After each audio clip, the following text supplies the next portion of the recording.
মিলিয়ে লড়াই করতে হবে।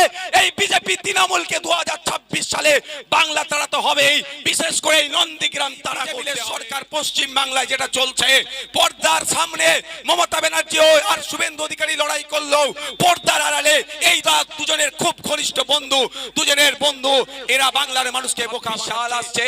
আমাদের বুঝিয়ে দিতে হবে, একদিকে আমরা শুভেন্দু অধিকারীর বিজেপি দলকে বুঝাবো, অপরদিকে আমরা মমতা ব্যানার্জির তৃণমূলকে বুঝিয়ে দেব নন্দীগ্রামের মাটি বিপ্লবের মাটি, সর্বোপরি মেদিনীপুরের মাটি বিপ্লবের কথা বলবো।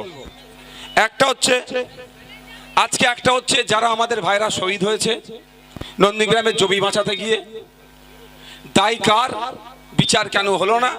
দ্বিতীয় বিষয়টা হচ্ছে এসআইআর এর ফর্ম কিভাবে ফিল আপ করতে হয় সেই বিষয়টা নিয়ে। এগুলো শুনবেন না, চোর ডাকাতের গল্প শুনবেন, কাজের কথা হোক, কে চোর কে ডাকাত এখন সব জেনে গেছি। শুভেন্দু বাবু এখন ভালো শাসছেন, আপনি কি কি করেছেন আমরা সবাই জানি। শুভেন্দু বাবু এখন ভালো হয়ে গিয়েছে।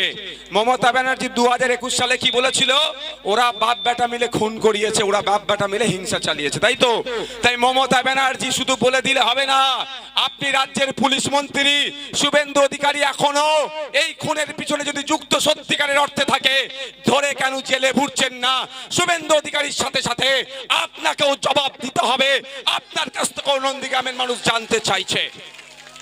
14 বছর ক্ষমতায় আছে, 14 বছর ক্ষমতায় থাকার পরেও কেন শেখ রেজাউল করিমের পরিবার বিচার পেল না? কেন আদিত্য বেরার পরিবার বিচার পেল না? কেন শেখ সেলিমের পরিবার বিচার পেল না? এটা অন্য কেউ জবাব দেবে না, মমতা ব্যানার্জিকে এর জবাব দিতে হবে। আচ্ছা মন্ত্রী 14 বছর কারা শাসন কার্য আছে বলো? 14 বছর কারা ক্ষমতায় আছে? আইএসএফ পার্টি না তৃণমূল পার্টি? তাহলে শেখ রেজাউল করিমের পরিবারকে নাইকে পাইয়ে দেবে, দেওয়া দরকার রাজ্য সরকারের। তারা দিতে ব্যর্থ হয়েছে, তারা ম্যানেজ করে চলছে। তাহলে ব্যর্থতার দায় কার কাছে নিতে হবে? শুধু নন্দীগ্রাম দেখিয়ে ভোটের বৈতরণী পার করতে চাই। আমি জানতে চাই আপনাদের কাছে, নন্দীগ্রামের মানুষ বলুন, এই 14 বছরে নন্দীগ্রামে একটা নতুন স্কুল তৈরি হয়েছে? যদি শেখ রেজাউল কবিরের নামে একটা তো স্কুল তৈরি করতে পারতো। বছর আসলে তার ছবিতে মালা দেওয়ার জন্য হুড়োহুড়ি লেগে যায়। শুভেন্দু বাবুরা আগে দেবে না মমতা ব্যানার্জি দলের আগে দেবে? কিন্তু দুজনের কেউই একটা। 14 বছর চলে গেল, আদিত্য বেরার নামে একটা স্কুল করেছে? আপনারা বলবেন কেউ করেছে? উল্টে স্কুলগুলো বন্ধ হয়ে যাচ্ছে। যেখানে আদিত্য বেরার পরিবারের ছেলেরা পড়াশোনা করবে, যেখানে আপনার শেখ সেলিমের পরিবারের ছেলেরা পড়াশোনা করবে, সেই স্কুলগুলোকে ধ্বংস করে দিয়েছে এই 14 বছরে মমতা ব্যানার্জি। শুধু আপনার এই নন্দীগ্রাম নয়, সারা পশ্চিম বাংলাতে 2012 থেকে 2024 এই সমকালের মধ্যে প্রায় 25,000 প্রাইমারি স্কুল বন্ধ করে দিয়েছে। যেই প্রাইমারি স্কুলগুলোতে ওই আদিত্য বেরার মতো গরিবের পরিবারের ছেলেরা পড়াশোনা করত, শেখ রেজাউল কবিরের পরিবারের গরিব ছেলেরা পড়াশোনা করত, এই মমতা ব্যানার্জি দায়িত্ব নিয়ে শুভেন্দু অধিকারী 2020 সাল পর্যন্ত 20 না 21 ছাড়লো দল ভাই, ওই 20 বা 21 ধরছি আমি, দায়িত্ব নিয়ে এরা স্কুলগুলোকে বন্ধ করেছে। আপনার নন্দীগ্রামের অলিতে গলিতে গুটি কয়েক যে প্রাইমারি স্কুল আছে, খোঁজ নিয়ে দেখুন কতগুলি স্কুল বন্ধ হয়েছে, আর যে কটা আছে সেইগুলো দেখুন টিচার নাই। দায়ী কার? শুভেন্দু অধিকারীর অতটা দায়ী যতটা মমতা ব্যানার্জি দায়ী। কারণ এখানকার এই যেটা হয়েছে এর অন্যতম হোতা ছিল শুভেন্দু অধিকারী। তো আপনাকে আমরা বাংলার মানুষ মমতা ব্যানার্জিকে ভরসা করে, নন্দীগ্রামের মানুষ মমতা ব্যানার্জিকে ভরসা করে, রাজ্যের মানুষ মমতা ব্যানার্জিকে ভরসা করে ক্ষমতায় নিয়ে আসলো। দুর্ভাগ্য, ক্ষমতায় নিয়ে আসতে ভেবেছিল এই অন্যায়ের এই খুনের বিচার হবে। বিচার তো দূরের কথা, আমরা খোঁজ নিয়ে দেখছি এই উল্টে আমাদেরই ক্ষতি করছে, স্কুলগুলোকে বন্ধ করে দিচ্ছে। মদের দোকান পাড়ায় পাড়ায় লিগাল ইল্লিগাল হয়ে যাচ্ছে, স্কুলের গুলো দেখতে পাওয়া যাচ্ছে না। তাই সময় এসেছে ঐক্যবদ্ধ হতে হবে, দলবদ্ধ হতে হবে।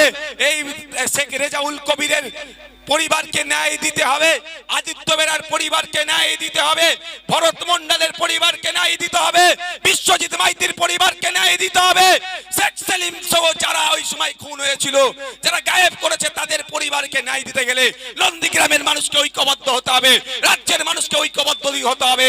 এই সময় এসেছে একদিকে শুভেন্দু অধিকারীদেরকে হারাবো, অপরদিকে মমতা ব্যানার্জিদেরকে হারাবো, একসাথে বিজয়মূলকে হারিয়ে বাংলা ছাড়া করব।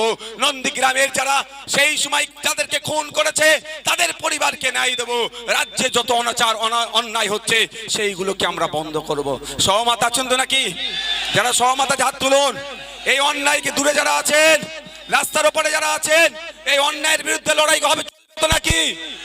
কেউ আটকাতে পারবে না। আমি আবারও বলছি, আমি একবার আপনাদের বলি, আবারও বলছি, আমার সাথে কোনো ব্যক্তিগত কারোর সাথে কোনো ব্যক্তিগত লড়াইও নাই, আর ঘনিষ্ঠ বন্ধুত্বও নাই, কিন্তু অন্যায় যে করবে তার বিরুদ্ধে আমার লড়াই চলবে। সে যত বড়ই তুমি বড় হও না কেন, সিএম এর চেয়ারে বসে থাকতে পারো, তুমি বসে থাকো, অথবা তুমি প্রধান বিরোধী দলের লিডার অপোজিশন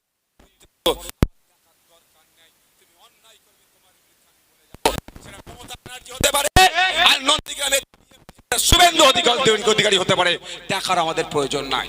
অন্যায় করবে তার বিরুদ্ধে কথা বলবো। তা বন্ধুগণ, আমি আপনাদের বলি, কি একটা বলুন যে নন্দীগ্রামের এত মানুষ শহীদ হলো তো, এত মানুষ বিধবা হলো তো, এত মহিলা বিধবা হলো তো, এত বাপ হারা হলো তো, মানুষ কেউ সন্তান হারা হলো তো, কেউ পিতা হারা হলো তো, তাহলে 14 বছরে কি পেয়েছেন আমাকে বলুন। আমি একটু জানতে চাই আপনাদের কাছে। অফিসারগুলোর নামে অভিযোগ ছিল, বরং তারা প্রমোশন পেয়ে গেল।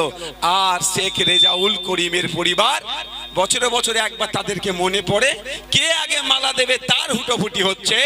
সে শেখ রেজাউলের পরিবার সরকারি থেকে বঞ্চিত হচ্ছে, সরকারি স্বাস্থ্য ব্যবস্থা থেকে বঞ্চিত হচ্ছে, ইভেন হায়ার এডুকেশনের জন্য যে কাস্ট সার্টিফিকেটের প্রয়োজন ওবিসি, শেখ রেজাউলের পরিবারের কাছ থেকে সেটাও কেড়ে নেওয়া হয়েছে।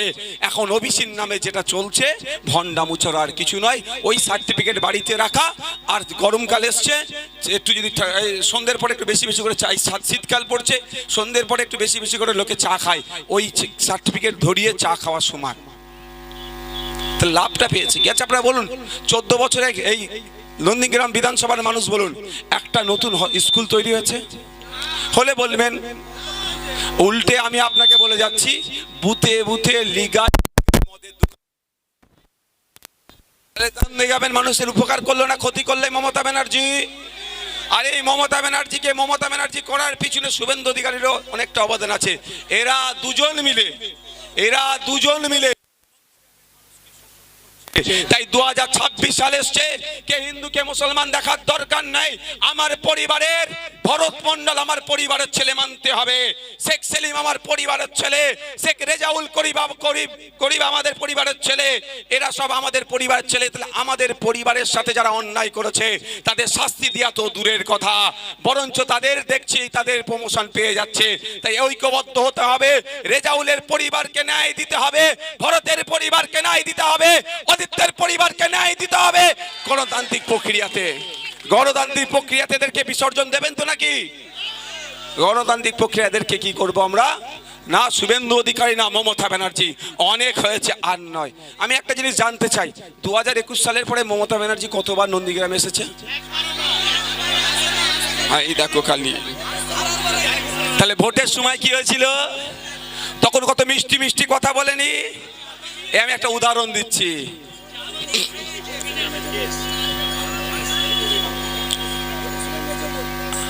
নন্দীগ্রামে 2021 সালের পরে মমতা ব্যানার্জি কতবার এসেছে? কিন্তু আপনাদের ভোটটা যদি নিতে এখন মুখ্যমন্ত্রী চেয়ারে উনি বসতেন, নন্দীগ্রামের এমএলএ হয়ে তখন থাকতো। আসুন, মানুষ ভোট দেয়নি, এই দিয়েছে কি দেয়নি এই নিয়ে মামলা চলছে। সে মামলা 2025 আসতে যাচ্ছে, কবে শেষ হবে বলতে পারবো না। সব কথা মমতা ব্যানার্জি বলে, একবারের জন্য বলে কি যে সুপ্রিম কোর্টে আমার এটা নিয়ে মামলা চলছে, এই বিষয়ের কথা বলে, হাইকোর্টে মামলা চলছে, এই বিষয়টা নিয়ে আর বেশি কথা বলে, সব জায়গায় খোঁচাখুচি করে। হাইকোর্ট থেকে চোরেদেরকে বাঁচানোর জন্য, চোরেদের কি বললাম, চাকরি চোরেদেরকে বাঁচানোর জন্য হাইকোর্ট থেকে সুপ্রিম কোর্টে মামলা করতে চলে যায়। ইডি সিবিআই না তদন্ত করে, হাইকোর্টের রায় না পছন্দ হলে সুপ্রিম কোর্টে গিয়ে মামলা করে। যেখানে মমতা ব্যানার্জি প্রেস্টিজিয়াস ইস্যু, মমতা ব্যানার্জি তার সিটে হেরেছে, নন্দীগ্রামের মানুষ তাকে হারিয়েছে বা সে জোর করে তাকে হারিয়ে দেওয়া হয়েছে, এটা নিয়ে বিতর্ক আছে তো ভাই। তাহলে প্রেস্টিজিয়াস ইস্যু, তাহলে মমতা ব্যানার্জি হাইকোর্টের মামলাটা স্পিড আপের জন্য সুপ্রিম কোর্টে যেতে পারে তো নাকি? ওইটা করেছে? ওটা করলে তো শুভেন্দু অধিকারী তো ভয় পেয়ে যায়। শুভেন্দু অধিকারী মিথ্যা বলে হিন্দু মুসলমানের মধ্যে যে ঐক্য আছে সেটা বিনষ্ট করতে পারবে না। শুভেন্দু অধিকারী জেলের মধ্যে থাকলে হিন্দু মুসলমানের বাইনারি তৈরি করতে পারবে না। হিন্দু আর মুসলমানকে বোকা বানিয়ে এই তৃণমূলের বিজেপি ভোট চুরি করতে পারবে না, এই ভোট লুট করতে পারবে না। সেই জন্য মমতা ব্যানার্জি শুভেন্দু অধিকারীকে ছেড়ে রেখেছে। অনেক কথাই রিয়াকশন দিল। শুভেন্দু অধিকারী কেন ভোটে কিভাবে জিতলো? মামলা হওয়ার পরেও আর একটা মামলা করতে হয়, করবে, কারণ মিডিয়াতে একটা দেখাচ্ছিল অমুক 5000 ভোটে জিতে গিয়েছিল, তারপরে আবার মিডিয়াতে দেখলাম 1800 ভোটে হেরে গেছে। আপনি আমি ধরে ফেলবো, সেই জন্য একটা মামলা নামকস্তে করতে হয়, করেছে। হয়তো এটা বলেছে শুভেন্দু তুই যেন রাগফাগ করিস না, আমাকে করতে আমি করে রেখেছি। বুঝতে পারছেন না কি বলছি? বুঝতে পেরেছেন কি বলছি? বুঝতে পারছেন? দিনের শেষে ওরা এক জায়গায় আছে, পর্দার সামনে একদম কুস্তি আর পর্দার পেছনে দোস্তি। এবার শুভেন্দু অধিকারী আর গতবারে মমতা ব্যানার্জিকে নন্দীগ্রামের মানুষ হারিয়েছে, যদিও ওটা এখন মামলা চলছে। এবার সময় এসেছে মমতা ব্যানার্জি এবং শুভেন্দু অধিকারী দুজনকে এখান থেকে স্পষ্টভাবে হারানো হবে তো নাকি? শুধু আমি জানতে চাই শুভেন্দু বাবুর কাছে, রাজ্য সরকার তো বাংলার এই নন্দীগ্রামের মানুষের জন্য কিছু করেনি। আপনাদের সরকার চলছে, কেন্দ্র সরকার। কেন নন্দীগ্রামের মানুষের স্বার্থে, আদিত্য বেরাদের স্বার্থে, শেখ রেজাউল কবিরদের স্বার্থে, এদের স্মৃতিতে আপনি সেন্ট্রাল থেকে প্রজেক্ট নিয়েছে, কেন এই নন্দীগ্রামের মানুষকে উপকৃত করতে পারছেন না? এর জবাবও কিন্তু আগামী দিনে 2026 সালে এই নন্দীগ্রামের মানুষেরা আপনার কাছ থেকে চাইবে। আমি ধরে নিলাম আস্তে, আমি ধরে নিলাম রাজ্য সরকার করতে দিচ্ছে না শুভেন্দু অধিকারীকে, মেনে নিচ্ছি। তো শুভেন্দু অধিকারী তো আর একটা সরকার চলছে, কি সরকার? কেন্দ্র সরকার। তাহলে কেন্দ্রের প্রজেক্ট নিয়ে এসেছে, এনেছে। ওরাও চাই নন্দীগ্রামের কি হিন্দু কি মুসলমান এই দুরবস্থার মধ্যে থাকুক। 14 বছর কোনো পরিবর্তন হয়নি নন্দীগ্রামের, বরঞ্চ নন্দীগ্রাম আরো পিছিয়ে যাচ্ছে, শুধু হিংসা হচ্ছে। নন্দীগ্রামের মানুষ আজকে আতঙ্কিত হয়ে আছে। তাই বন্ধুগণ, আমাদের সময় এসেছে এই বিপ্লবের মাটি থেকে হাজার হাজার যোদ্ধারা দেশের জন্য আত্মবলিদান দিয়েছে, সেই মাটিকে আমরা মাটির সম্মানার্থে, মাটির গুরুত্বকে আমরাও বুঝিয়ে দেব। কোন সাম্প্রদায়িক শক্তি এই মাটিতে দানা বাঁধতে দেব না, এবং যে ভণ্ড ব্যাপারে যে প্রতিশ্রুতি দিয়ে মানুষকে ভুল বুঝিয়েছে, সেই শক্তিকেও আমরা এই মাটিতে থাকতে হবে তো নাকি ভাই? মাইকের আওয়াজ যাচ্ছে তো না যাচ্ছে না? আচ্ছা, কারা শুনতে পাচ্ছেন হাত তুলে দেখান তো। শুনতে পাচ্ছ? রাস্তার ধারে যারা আছে শুনতে পাচ্ছ? আচ্ছা, তাহলে ঠিক আছে।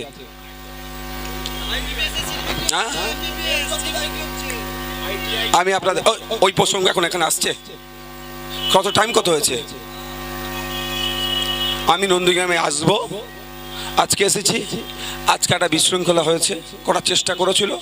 আমি আবারও বলছি, আমরা পুলিশকে না আমরা মন্দিরের ঘন্টার মতো অনেকে ব্যবহার করে। মন্দিরের ঘন্টা দেখবেন যে পুজো দেবে সেও বাজায়, আর যে শুধু ঠাকুরকে দেখতে এসছে সেও বাজায়। পুলিশকে আমরা না মন্দিরের ঘন্টা। বিরোধীরাও পুলিশের সমালোচনা করছে, শাসকও পুলিশের সমালোচনা করছে। এটা তাদেরকে একটু বাঁচার জায়গা দিতে হবে ভাই। আজকে গতকালকে আমরা দেখলাম একটা বিএলও মারা গেছে, এত চাপ পড়ে গেছে, কিন্তু আমরা কি বলছি, বিএলও বাড়িতে ফর্ম এখনো দেয়নি বলে চিৎকার করছি। তাদেরকে একটু বাঁচার জায়গা দিতে হবে। তো আমি এতটুকুই পুলিশকে বলবো যে আপনারা সিট দ্বারা সোজা করে চলুন। আপনাদের পাশে রাজ্যের কোনো মানুষ থাকুক আর নাই থাকুক, খামচিহ্ন নওশাদ সিদ্দিকী আইএসএফের লোকেরা আপনার পাশে থাকে, আপনার লড়াই করবে। তারপরেও ওপর থেকে চাপ আসে, এই ওপর থেকে প্রোগ্রাম করতে দেওয়া যাবে না। ওরা আইন কানুনের কথা বলবে না, যে তোমাকে দায়িত্ব দিয়ে দিচ্ছে আটকাও। এরা পড়াশোনা করে চাকরি পেয়েছে, তৃণমূলের আমলে চাকরি পাওয়া এরা নয়। খোঁজ নিয়ে দেখুন, যারা ওসিআইসি যারা আছে, ডিএসপি যারা আছে, সিআই যারা আছে, সব তারা বামেদের আমলে পড়েছে। পড়াশোনা করে যোগ্যতার ভিত্তিতে তারা চাকরি পেয়েছে। দেখবেন অনেক সময় তারা লজ্জিত হয়ে যায়, অনেক সময় তারা অন্যায় করেও চুপচাপ থাকে, কিছু করেননি ওপর থেকে। না হলে কোথায় পাঠাবে? ঝাড়গ্রামে পাঠিয়ে যাও, জঙ্গলে গিয়ে হাতি তাড়াও। বুঝতে পেরেছো? বেচারীদেরকে একদম আমরা আমি এদের পুলিশ সম্পর্কে বাজে কথা বা রাগ কোনোদিন দেখাই না, কারণ এদেরকে যা অর্ডার করবে এরা তাই করবে। বুঝতে পেরেছেন এদের কি করার আছে? তাই এদের এদের প্রতি আমার ক্ষোভ দেখিয়ে লাভ নেই। তো সিস্টেমকে চেঞ্জ করতে হবে। যদি আপনি চান সিস্টেমকে চেঞ্জ করতে পারেন, তাহলে এইগুলো বন্ধ হয়ে যাবে। এদেরকে কন্ট্রোল কে করছে? পুলিশের ওপরে কে আছে? পুলিশ মন্ত্রী। পুলিশ মন্ত্রী কি আপনার ভোটে নির্বাচিত হয়েছে? তাহলে আপনি পুলিশ মন্ত্রী ঠিক করলে তাহলে বিরোধী শাসক যার যেখানে ইচ্ছা মিটিং হবে, কেউ বাধা পুলিশ দিতে আসবে না, বরঞ্চ পুলিশ এসে আরো স্টেজ হ্যান ত্যান সব ঠিকঠাক হচ্ছে নাকি এসে তদারকি করবে। তাই পুলিশ মন্ত্রী চেঞ্জ করতে হবে আমাদের পুলিশ মন্ত্রী চেঞ্জ করে দিলে সিস্টেম চেঞ্জ হয়ে যাবে। আপনি বলছেন স্কুল বন্ধ হয়ে যাচ্ছে, আমিও বলছি স্কুল বন্ধ হয়ে যাচ্ছে। স্কুলের মন্ত্রীটা কে? শিক্ষামন্ত্রীকে। শিক্ষামন্ত্রী তো আপনাদের ভোটে তৈরি হয়েছে। পচা শিক্ষামন্ত্রী দিলে ভালো আর পাবেন? তাহলে ভালো শিক্ষামন্ত্রী দেন, স্কুলের কথা ভাববে। প্রাইমারি স্কুলগুলোকে আমি দাবি রেখেছিলাম বিধানসভাতে ডিজিটালকরণ করতে হবে। ক্লাস 1 থেকে প্রাইমারি স্কুলের বাচ্চাদেরকে, সরকারি প্রাইমারি স্কুলের বাচ্চাদের হাতে কম্পিউটার তুলে দিতে হবে। আমার ডাকে সাড়া দেয়নি, কিন্তু দাবিটা আমি কি ভুল করেছি? আপনারা যে সব বেসরকারি প্রাইমারি স্কুলগুলো আছে দেখুন, খোঁজ নিয়ে দেখুন, ক্লাস 1-2 এর বাচ্চারা কম্পিউটার শিখছে বেসরকারিতে, যেখানে আপনার আমার ছেলেরা পড়াবার সামর্থ্য নাই। তাহলে আমরা দাবি কি সরকারি স্কুলে প্রাইমারি স্তর থেকে কম্পিউটার চালাতে হবে। যে যার চাষ করে, যে কৃষক, যে ডেলিভার, যে দিন আনে দিন খায়, তার ছেলেটাও যাতে ক্লাস 1 থেকে কম্পিউটার এডুকেশন পায়, তার আমি দাবি করেছিলাম, কিন্তু আমার দাবিতে সাড়া দেয়নি। যদি আপনারা আগামী 2026 সালে ঠিক মনের মতো, আপনাদের মনের মতো শিক্ষামন্ত্রী তৈরি করতে চান, তাহলে প্রাইমারি স্কুলের ক্লাস 1 থেকে কম্পিউটার পাবেন। কি বলছি বুঝতে পেরেছেন? তাহলে আপনাদের হাতে সব চাবিকল, আপনাদের হাতে সব চাবিকাঠি আছে। এই তোমায় পিছনে তাকাও তো বলা হচ্ছে নাকি? ওভার অ্যাক্টিং একদম আমার সামনে করবে না। কি বলছি বুঝতে পেরেছেন? আপনাদের হাতে চাবিকাঠি। মমতা ব্যানার্জি মুখ্যমন্ত্রীর চেয়ারে বসে আছে আপনাদের জন্য। মোদী, নরেন্দ্র দামোদর দাস মোদী প্রধানমন্ত্রীদের চেয়ারে বসে আছে আপনাদের জন্য, ভোটারদের জন্য। তো আপনারা ভাবুন, এসআইআর পিরিয়ড চলছে, আপনি আমি অনেকে নাকি আতঙ্ক। আমি আতঙ্ক না, আমি মোটেও আতঙ্ক না। অনেকে আতঙ্কের পরিবেশ ছড়ানো হচ্ছে। ভাবতে পেরেছেন? আপনার ভোট নিয়ে মুখ্যমন্ত্রী হলো, আপনার ভোট নিয়ে প্রধানমন্ত্রী হলো। নির্বাচন কমিশন বলছে নাকি মুখ্যমন্ত্রীকে এই গণনা ফর্ম ফিল আপ করতে লাগবে না, প্রধানমন্ত্রীকে লাগবে না। ভাবতে পেরেছেন? যার ভোট নিয়ে মুখ্যমন্ত্রী হলো, যাদের ভোট নিয়ে মুখ্যমন্ত্রী হলো, তাদেরকে কাগজ দেখাতে বলছে, আর যে মুখ্যমন্ত্রী হয়ে বসে থাকলো বলছে তাকে কাগজ দেখাতে লাগবে। সিস্টেমটা কি ভাই? কিন্তু আমি মনে করি আগে মুখ্যমন্ত্রী প্রধানমন্ত্রী কাগজ দেখাক,